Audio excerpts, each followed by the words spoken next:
வரிசையா படங்கள் வந்துட்டு இருக்கு. அந்த படங்கள் வந்து ஓரளவு சில படங்கள் நமக்கு திருப்தியை கொடுக்குது, சில படங்கள் நல்லா இல்லைன்னு முகம் சுளிக்கிறோம், இன்னும் நல்லா எடுத்திருக்கலாமே அப்படின்ட்டுலாம் சொல்லிட்டு இருக்கிறோம்.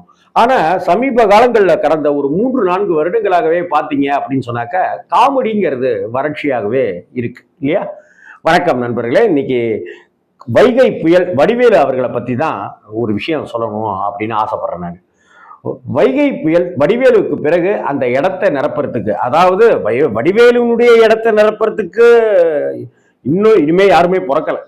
ஆனா அந்த வடிவேலுவை போல அந்த காமெடிகள் செய்து நம் மனதை சந்தோஷப்படுத்துவதற்கு சரியான ஒரு நபர் இல்ல, இன்னி வரைக்கும் வரல அப்படிங்கிறது தான் நிஜம். தமிழ் திரை உலக வரலாற்றை எடுத்துக்கொண்டோம்னாக்க சின்ன கலைவாணர் அப்படின்னு எப்படி மறைந்த விவேக் அவர்களை நாம கொண்டாடுறோமோ அதே போல கருப்பு நாகேஷ் அப்படின்னு வடிவேலு அவர்களை கொண்டாடிட்டே இருக்கிறோம். நம்மளுடைய ஒரு 24 மணி நேரத்துல தூங்குற 8 மணி நேரத்தை தவிர்த்து பாக்கி உள்ள நேரத்துல ஒரு தடவையாவது நீங்களும் நானும் அவரும் அந்த கட்டம் போட்ட சட்டக்காரரும் ஏன் அந்த சுடிதார் போட்ட சகோதரியும் யாராக இருந்தாலும் சரி வடிவேலு பேசிய ஒரு வசனத்தை பேசாதவர்களே கிடையாது. இதுதான் வடிவேலுடைய மிக பிரமாண்டமான அசுரத்தனமான வெற்றி. அப்பேற்பட்ட ஒரு மகா கலைஞன் தான் வடிவேலு. அந்த வடிவேலுவோடைய காமெடி இன்னைக்கு வந்த படங்கள் எடுபடுற மாதிரி இல்லை.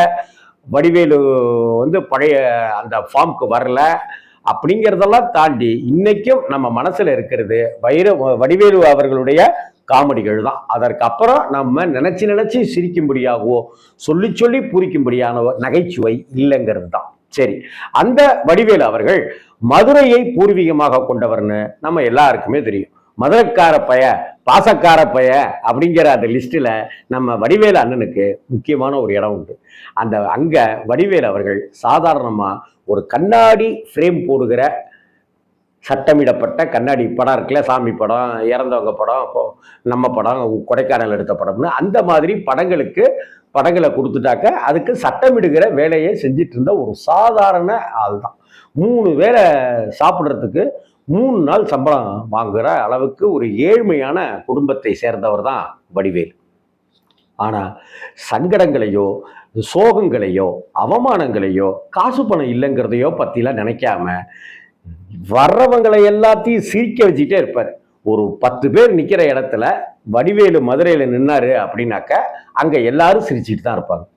இப்படிப்பட்ட ஒரு சூழ்நிலையை தான் நம்ம ராஜகிரண் அண்ணன் அவர்கள் மதுரையில ஒரு கல்யாணத்துக்கு அட்டன் பண்றதுக்காக போனார். அப்படி கல்யாணத்துக்கு அட்டன் பண்ண போன ராஜகிரண் அவர்கள் கல்யாணத்தை ஃபங்க்ஷன்லாம் முடிச்சுட்டு சாப்பிட்டுட்டு ரூமுக்கு வந்து இந்த பக்கமும் அந்த பக்கமுமா உலாத்திக்கிட்டே இருக்கிறாரு. நைட்டு தான் அவருக்கு ட்ரெயின். செம போர்ல இருக்காரு ராஜகிரண் அவர்கள். அப்ப அந்த கல்யாணம் நடந்துச்சு இல்லையா, அதை சம்பந்தப்பட்ட ஒருத்தர் என்னண்ணே உலாத்திக்கிட்டே இருக்கீங்க, நாங்க போர் அடிக்குதியா, என்ன செய்யறதுன்னு தெரியல அதான்யா அப்படின்னு ராஜகிரண் அண்ணன் சொல்லியிருக்காரு. அண்ணே நான் ஒரு பையனை அனுப்பிச்சி விடட்டுமா அப்படின்னு கேட்டிருக்காரு. பையனை அனுப்பிச்சு இல்லை, அவன் சிரிக்க சிரிக்க பேசுவான்ண்ணே, கலன்னு ஆக்கிடுவான் இருக்கிற இடத்த, ஏதாவது பேசுவான், ஏதாவது செய்வான், உங்களுக்கு அது வந்து நேரம் போகிறதே தெரியாது, உங்களுக்கும் ரொம்ப ரிலாக்ஸ்டாக இருக்குண்ணே அப்படின்னு அந்த கல்யாண வீட்டுக்காரரில் ஒருத்தர் சொல்லியிருக்காரு.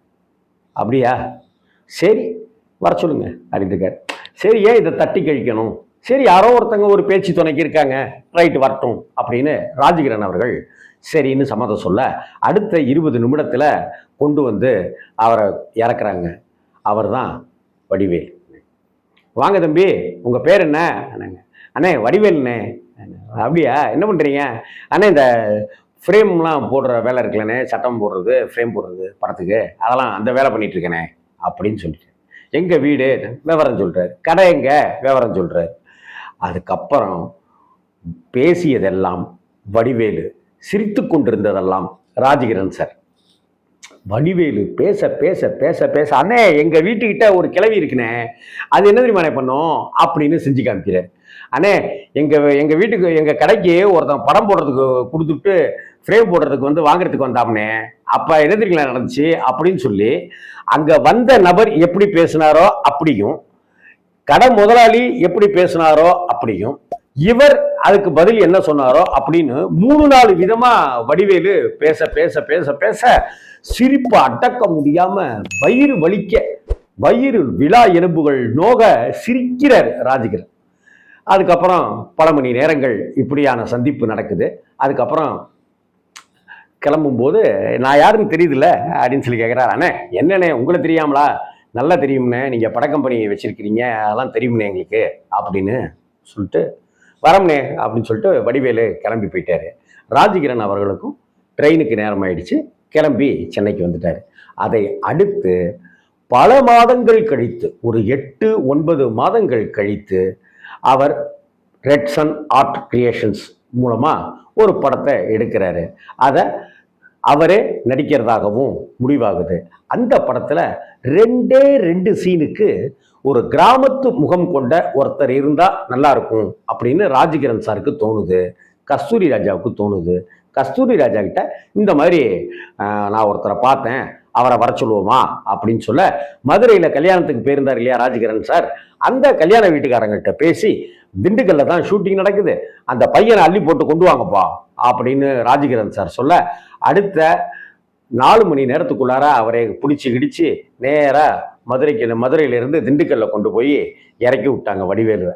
இந்த மாதிரி 2 சீன்பா நடிக்கணும்ப்பா அப்படின்னு சொல்லி கேட்டாங்க.